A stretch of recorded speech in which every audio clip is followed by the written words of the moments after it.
এনসিপির নেতাকে জুতা পেটার ভিডিও সামাজিক যোগাযোগ মাধ্যমে ছড়িয়ে পড়েছে।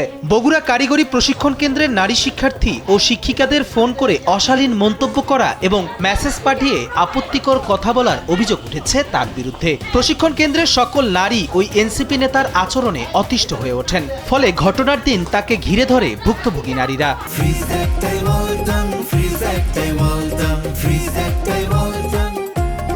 পরে একটি কক্ষে আটকে রাখা হয়। একসময় একজন নারী প্রশিক্ষণার্থী তাকে জুতা পেটা করেন। পরে নিজের কৃতকর্মের জন্য ক্ষমা প্রার্থনা করেন তিনি। অভিযুক্ত আলী আজম সাব্বির শিবগঞ্জ উপজেলা এনসিপির সমন্বয়কারী সদস্য। তিনি ড্রাইভিং শেখার জন্য কারিগরি প্রশিক্ষণ কেন্দ্রে ভর্তি হন। ঘটনার পর এনসিপি বগুড়া জেলা শাখার সাংগঠনিক সম্পাদক শওকত ইমরান স্বাক্ষরিত এক চিঠিতে তাকে দল থেকে অব্যাহতি দেওয়া হয়। এখানে ভর্তি হয়েছিল, একটা অভিযোগ আমার কাছে আসছিল ছাত্রদের কাছ থেকে যে অবস্থা স্যার ছেলেটা একটু বিরক্ত করে।